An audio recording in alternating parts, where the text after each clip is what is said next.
Bonjour à tous, on vous souhaite la bienvenue aujourd'hui à notre expérience virtuelle avec l'Église Essentielle. On est tellement content de vous avoir avec nous aujourd'hui. On s'apprête à vivre un temps extraordinaire.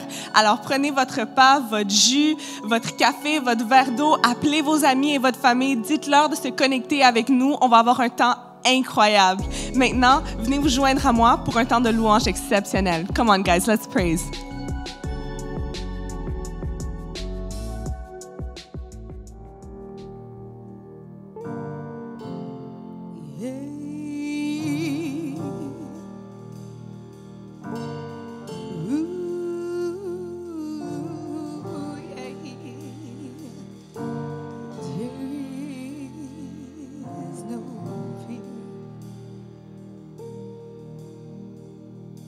There is no fear, 'cause I believe.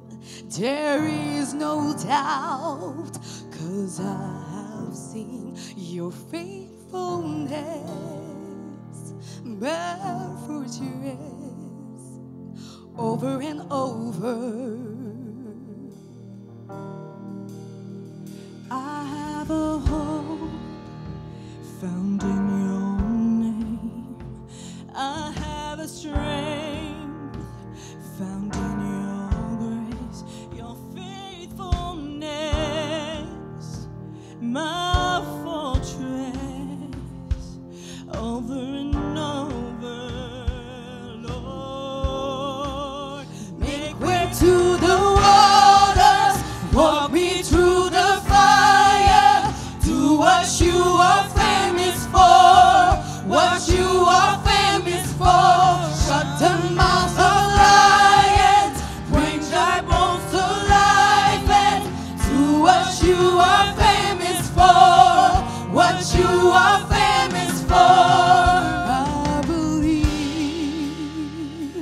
in you, God, I believe in you, God of exceedingly, God of abundantly, more than we ask or think. Lord, you will never fail. Your name is powerful, your word's unstoppable. All things are possible in you, God of exceedingly, God of abundantly, more than we ask or think. Lord, you will never fail. Your name is powerful, your word's unstoppable. All things are possible in you. There is no fear, 'cause I believe. There is no doubt, 'cause I have seen your faithfulness, my fortress, over and over.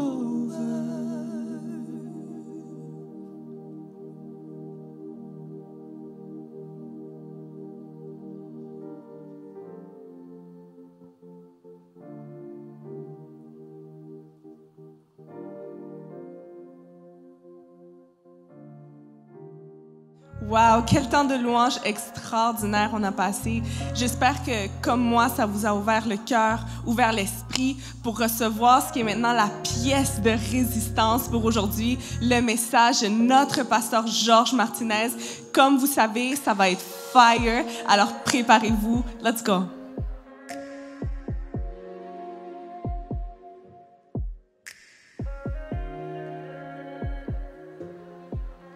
Essentiel, comme à chaque semaine, c'est un privilège d'être ici avec vous autres pour pouvoir partager les bonnes choses qui sont en train de se produire au milieu de nous. On est tellement contents de voir la réceptivité des gens, les personnes qui se joignent, les commentaires, tout ce qui se passe durant les semaines. Vous savez quoi?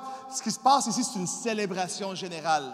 Mais ce qui se passe entre chaque réunion est encore plus spectaculaire. Voir les gens se parler, connecter ensemble, vouloir connaître davantage sur Essentiel, sur les bonnes choses. Et rappelez-vous de ceci, le nom Essentiel. E-L dans la Bible, ça veut dire Dieu. Et essence. Alors, notre nom, c'est Dieu et notre essence. Dieu est l'essence de notre vie, Dieu est l'essence de notre famille, Dieu est l'essence de notre destinée et en lui est toute notre confiance. Et la parole dit que lorsque 2 ou 3 s'accordent, il y a une puissance. Alors, il y a une puissance réelle lorsque les gens se mettent en accord. C'est pour ça que notre croyance, notre chrétienté, il ne faut pas la vivre dans l'isolation. Même malgré tout ce qui se produit, il faut essayer de connecter avec toutes sortes de personnes pour que tu ne sois pas seul. Quand 2 ou 3 sont réunis en son nom, la Bible dit il est là. Et vous savez quoi? C'est une bénédiction de pouvoir vivre en communauté avec des gens qu'on aime, avec des personnes avec qui qu'on grandit et qu'on voit de première vue ce que Dieu est en train de faire. Pour moi, ça m'inspire. Ça m'inspire de voir ce que Dieu fait dans la vie des autres personnes. Ça m'inspire de voir ce que Dieu fait dans la vie des gens qui nous entendent semaine après semaine, qui font partie des clics essentiels. Et vous savez quoi? Dieu a encore des bonnes choses aujourd'hui. Rappelez-vous que la parole dit Dieu est le même hier, aujourd'hui et pour toujours. Et s'il a fait quelque chose hier, il peut refaire des choses glorieuses encore aujourd'hui.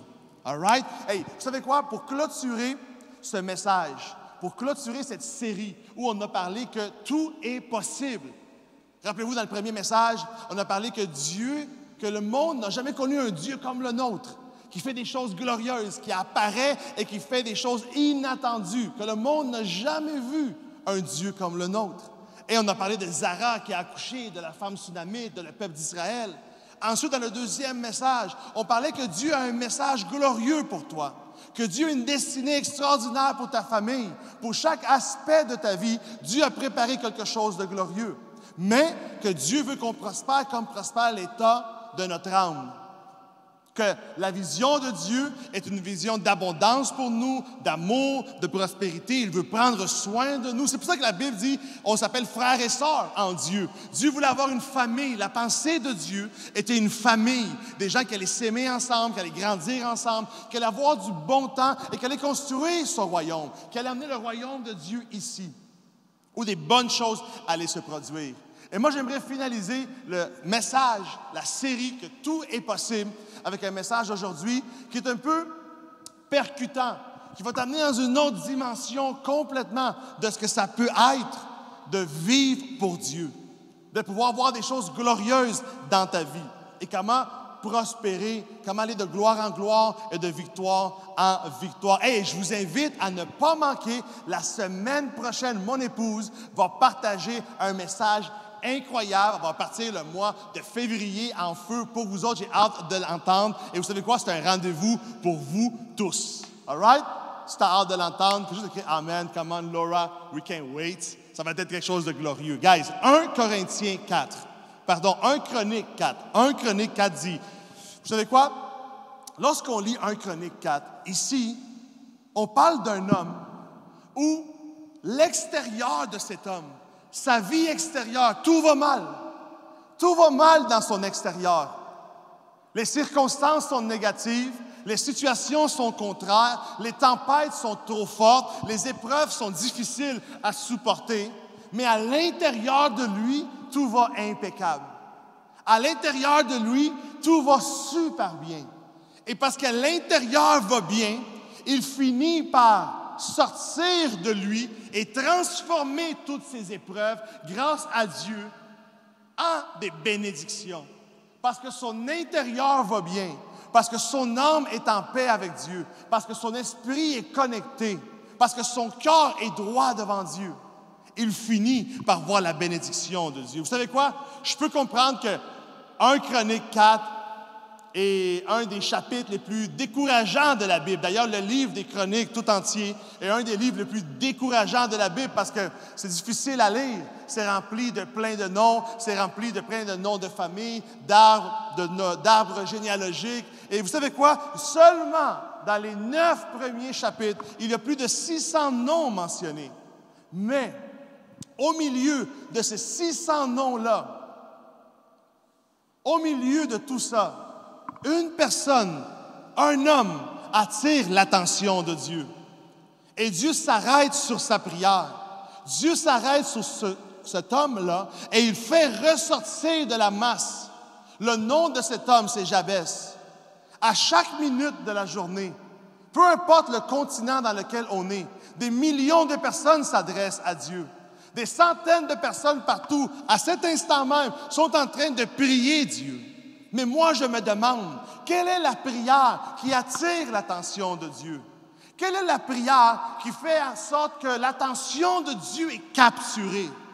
Maintenant, la Bible n'est pas en train de décrire Jabès comme étant un homme exceptionnel. Par contre, il a capturé l'attention du Dieu de l'univers. La Bible dit seulement qu'il était un homme normal. D'ailleurs, la Bible parle de lui comme étant un homme dysfonctionnel, avec un background compliqué. Mais il y avait quelque chose de différent dans son cœur. Son extérieur était difficile, son atmosphère familiale, sa situation financière, tout autour de lui était difficile. Mais son cœur, sa prière touchait Dieu. Sa prière attirait Dieu.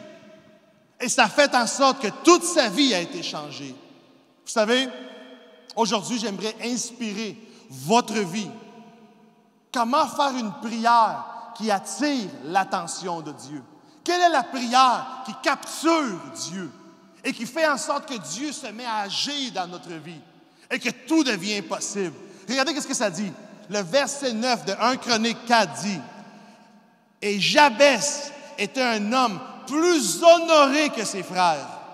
Sa mère lui a donné le nom de Jabès parce qu'elle avait beaucoup souffert en le mettant au monde. » Maintenant, quand tu lis ce verset-là, nulle part ça dit ici qu'il avait des grands talents. Au contraire, c'était un homme ordinaire, mais il avait un Dieu extraordinaire. Aujourd'hui, peut-être comme Jabès, tu te sens comme un homme, comme une femme, comme un jeune homme, une jeune fille ordinaire. Une personne normale, où il n'y a rien de surnaturel autour de toi. Mais tu désires dans ton cœur accomplir des grandes choses. Tu veux que ta vie soit significative. Tu regardes les personnes que tu suis sur Instagram qui ont accompli des choses incroyables et tu veux avoir une histoire à raconter. Dieu a pris Jabès et il l'a fait sortir de la foulée. Regardez qu'est-ce que le verset 9 dit. « Et Jabès était un homme plus honoré que ses frères. » Lorsqu'on parle du mot « honoré », ça me fait penser à quelqu'un qui avait plus de gloire, quelqu'un qui avait plus de poids, quelqu'un qui contient plus de substance, que dans son gâteau, il y a plus de gâteau que de crémage. Il y a plus de poids. Vous savez, Jabès était un homme que lorsqu'il rentrait dans une salle, tout le monde se levait pour l'accueillir. Jabès était un homme que lorsqu'il rentrait au restaurant, tout le monde le connaissait et il y avait une place réservée pour lui. Il se faisait appeler par son nom. Jabès était un homme que lorsqu'il parlait, les gens écoutaient et les gens agissaient selon ce qu'il disait. Il était quelqu'un de différent. Voici un homme qui ne s'est pas laissé conduire par ses circonstances négatives, qui n'a pas permis que son extérieur affecte son intérieur. Voici un homme qui a cru dans le Dieu de l'impossible. Voici un homme qui a cru que Dieu voulait l'amener à une bonne destination. Jabès est cet homme-là qu'il a lu dans la Bible, que Dieu voulait l'amener de gloire en gloire, et il a cru à ça. Il a lu par la suite que Dieu avait pour lui des victoires après victoires, et il a osé croire dans ça. Même si l'extérieur lui dictait quelque chose de différent, même si son passé était contre lui, même si son nom de famille n'avait pas de pesanteur dans la société, il savait que parce que Dieu était avec lui, rien allait être impossible.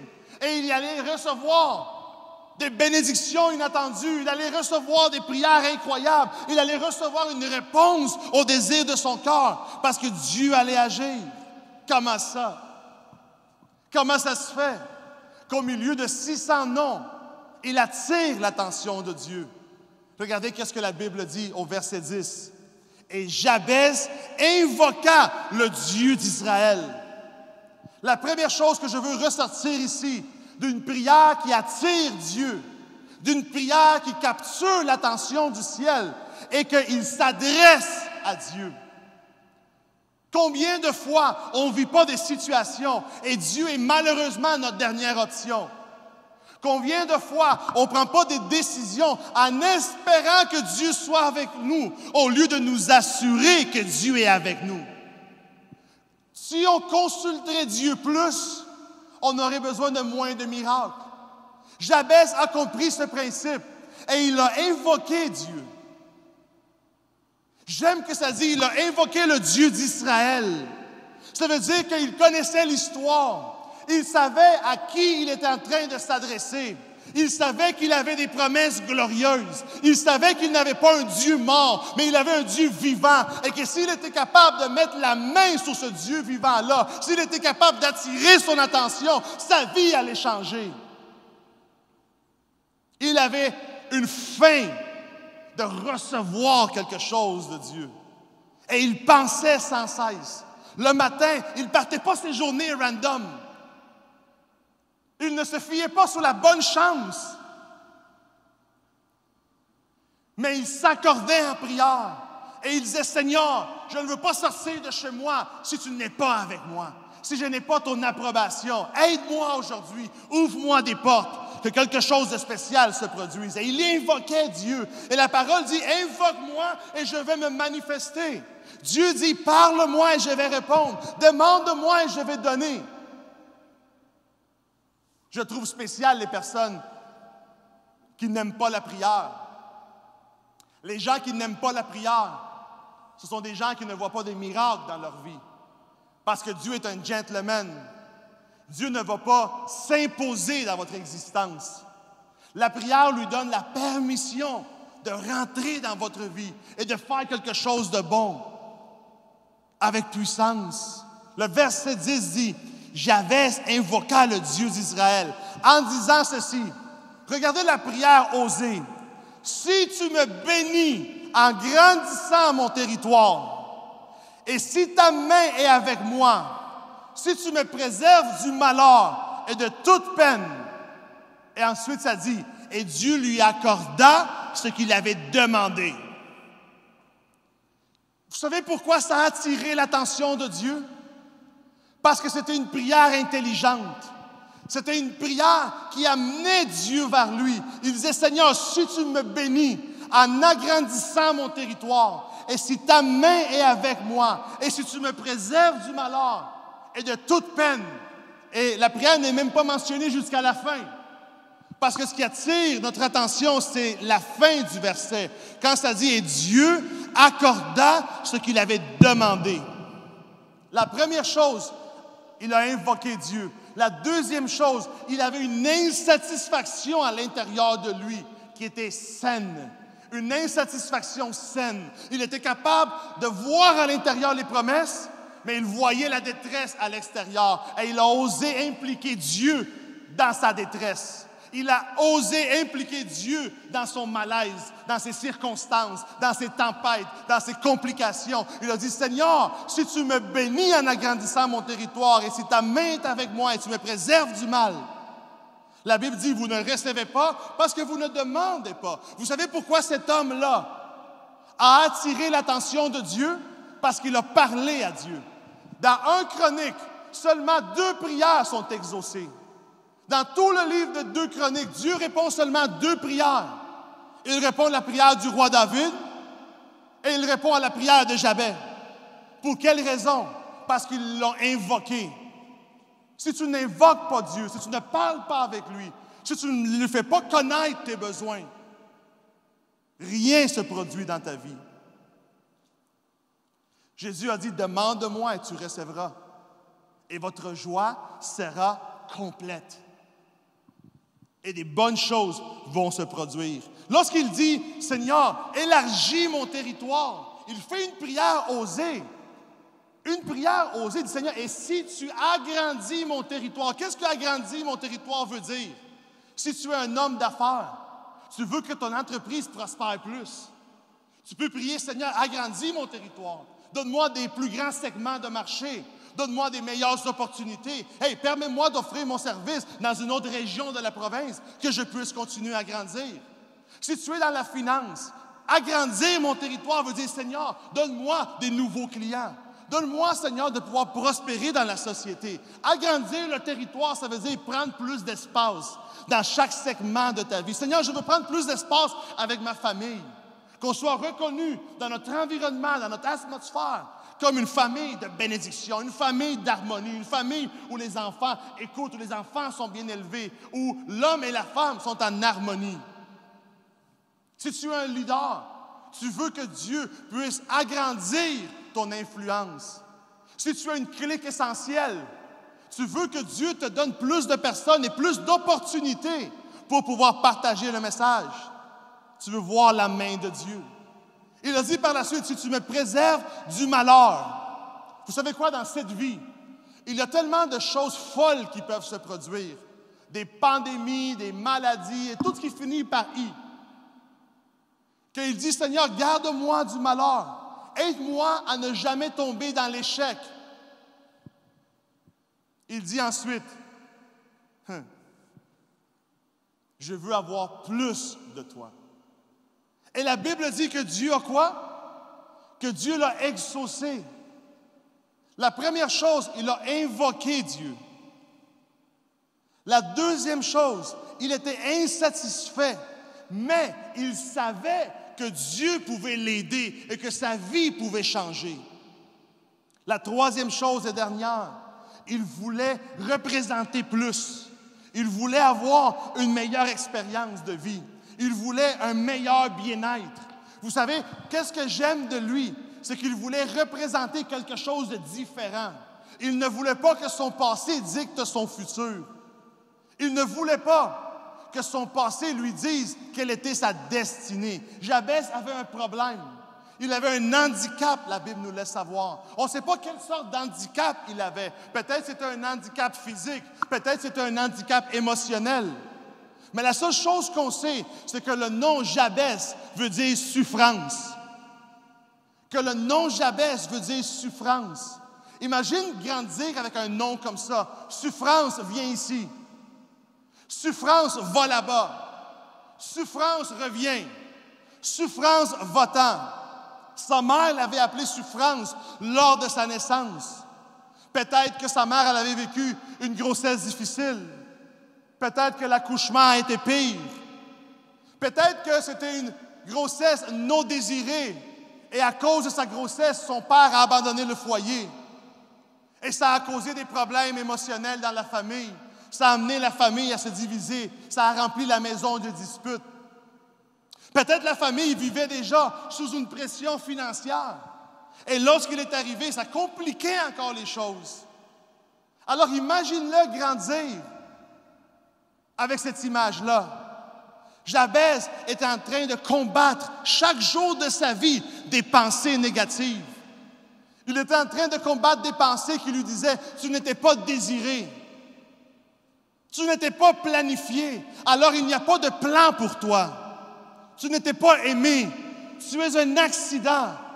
Dieu n'avait rien planifié. Personne ne voulait de toi.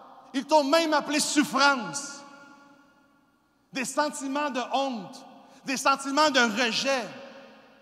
Il était au courant de toutes ses imperfections. Jabès était au courant de toutes ses faiblesses. Mais malgré ça, malgré l'handicap, malgré la souffrance, il fait une prière intelligente. Il fait une prière audacieuse. Et il dit, Seigneur, utilise-moi dans mes faiblesses. Il a refusé que son passé dicte son futur. Je ne sais pas qu'est-ce que ton passé te raconte, mais moi, je veux te dire aujourd'hui que Dieu t'a appelé à aller de gloire en gloire et de victoire en victoire. Je ne sais pas quelles sont les déclarations qui frappent ta pensée, mais je veux te rappeler que Dieu t'appelle à être la tête et non la queue. Je ne sais pas quels sont les sentiments qu'il y a à l'intérieur de toi, mais laisse-moi te dire ceci. Avec Dieu, ta famille est en sécurité. Avec Dieu, tes finances sont en sécurité. Avec Dieu, ta santé est en sécurité. Il a refusé que son passé lui parle plus fort que sa destinée. Et il a préféré croire, Dieu va me bénir, Dieu va me prospérer. C'est un aspect incontournable. Il a eu un rêve, il a eu une vision. Acte 2, verset 17 dit, « Voici ce qui va arriver dans les derniers temps. Dieu va répandre de son esprit sur tout être humain. Vos fils et vos filles deviendront prophètes. Je parlerai par des visions à vos jeunes et par des rêves aux moins jeunes. » Je trouve ici un jeune appelé Jabez qui décide, malgré ses circonstances, d'avoir un rêve et d'avoir une vision. S'il y a quelqu'un ce soir qui croit que dans la dimension des rêves et des visions, Dieu peut agir, ta vie va rentrer dans une autre dimension. Éphésiens 3,20 dit, « À celui qui est capable de faire au-delà de tout ce que nous pensons, imaginons ou même rêvons. » C'est en accord avec Acte 2. Si tu es capable d'invoquer Dieu parce que tu as un rêve pour ta vie, parce que tu as une vision pour ta famille, parce que tu as un projet pour tes enfants, laisse-moi te dire ceci, des choses glorieuses vont se produire dans ton existence. Des choses que seulement Dieu peut faire vont arriver. Je suis convaincu que ici, les gens qui m'écoutent, des histoires incroyables vont sortir de vous. Je suis convaincu que des familles de bénédiction vont sortir d'ici. Si tu es capable aujourd'hui d'incuber à l'intérieur de toi la même chose que Jabez a fait, recevoir un rêve, avoir une vision de Dieu, tout va être possible. Et ta prière va commencer à attirer et à capturer l'attention de Dieu. Imagine. Wow! Imagine que lorsque tu pries, Dieu se lève de son trône. Imagine que lorsque tu pries, Dieu se lève dans son royaume et il commence à donner des ordres pour que la bénédiction vienne dans ta vie. Imagine que ta prière capture l'attention du ciel et que tes circonstances commencent à changer, que la pression commence à descendre, que la tempête commence à se calmer. Parce que tu as fait la même chose que Jabez. Tu as osé croire que ton futur va être glorieux parce que Dieu y est. Tu as osé croire que celui qui a fait la promesse est juste et fidèle pour t'écouter et voir la vie de ta famille changer. Moi, je suis convaincu ici que chaque personne qui va oser croire va voir des choses incroyables. La Bible dit, sans foi, il est impossible de plaire à Dieu. Alors je t'invite, en clôture de cette série qui s'appelait « Tout est possible », et si tu as manqué les 2 premiers messages, je t'invite à retourner sur notre chaîne YouTube pour pouvoir être à jour et bien saisir tout ce que Dieu voulait transmettre. Je t'invite à avoir un rêve, à avoir une vision qui vient de Dieu pour ta vie. À demander à Dieu, « Seigneur, c'est quoi le plan? » Peut-être ta situation aujourd'hui est un peu comme celle de Jabez. Tout va mal à l'extérieur, mais à l'intérieur, you're just good. À l'intérieur, tu es correct parce que Dieu est là, parce que tu as une promesse. Il n'y a rien de plus solide qu'une parole de Dieu dans notre vie. Moi, j'invite chaque personne de Essentiel à avoir une parole de Dieu, d'avoir une promesse de Dieu pour chaque domaine de votre vie. Pour ma santé, Dieu m'a dit, aucune plaie ne va toucher ton corps. Alors, quand je sens des symptômes, quand je sens des choses à ma santé, je dis, ma santé se tient sur la promesse de Dieu qui dit quoi? Aucune plaie va toucher mon corps. Lorsque j'ai des difficultés, lorsque je vis des situations contraires dans la famille, dans les relations, dans les finances, dans toute mon atmosphère de vie, pour chaque domaine, j'ai une promesse de Dieu. Et lorsque mes circonstances me disent quelque chose de contraire, je m'appuie sur ce que Dieu m'a promis. Et ça soutient mon existence. C'est ce que j'appelle vivre sur la parole de Dieu. Et j'aime que chaque personne dans Essentiel vit comme ça. J'aime que lorsque je jase avec vous, vous me dites, oui, Dieu m'a dit, oh, je crois à ceci, oh, j'ai cru pour cela. Et à partir d'aujourd'hui, vivons notre vie comme ça. Vivons comme Jabez. Invoquons Dieu. Et osons croire que notre prière va capturer l'attention de Dieu et que Dieu va se mettre à agir pour nous. Hey, faisons une prière ensemble. Seigneur, merci pour le message d'aujourd'hui. Merci pour ce que tu transmets dans ma vie, dans mon esprit, Seigneur. Ce message va transformer ta famille. Ce message va transformer tes circonstances. Et dans cette prière, je veux que tu inclues Jésus. Sois Seigneur et Sauveur de ma vie. Transforme-moi. Transforme chacune de mes tempêtes. Calme-les, Seigneur. Guéris mon corps. Guéris ma famille. Donne-moi une vision, Seigneur, pour ma carrière, pour ma profession, pour mes finances, pour ma future femme, pour mes enfants. Seigneur, donne-moi une vision qui va conduire ma vie, Seigneur. Au nom de Jésus. Je pense que lorsqu'on prie comme ça, notre vie commence à changer. Merci d'avoir écouté le message d'aujourd'hui. Si tu veux le mastiquer un peu plus, je t'invite à le réécouter parce que dans chaque message, Dieu a une vérité pour toi. Dans chaque message, Dieu a quelque chose qui va t'amener à un autre niveau. Merci beaucoup d'avoir été des nôtres pour cette série. C'était un temps incroyable et ne manquez pas la semaine prochaine ma femme Laura qui va partager. Sur ce, passez une excellente semaine. Que Dieu vous bénisse, que Dieu vous garde et à très bientôt.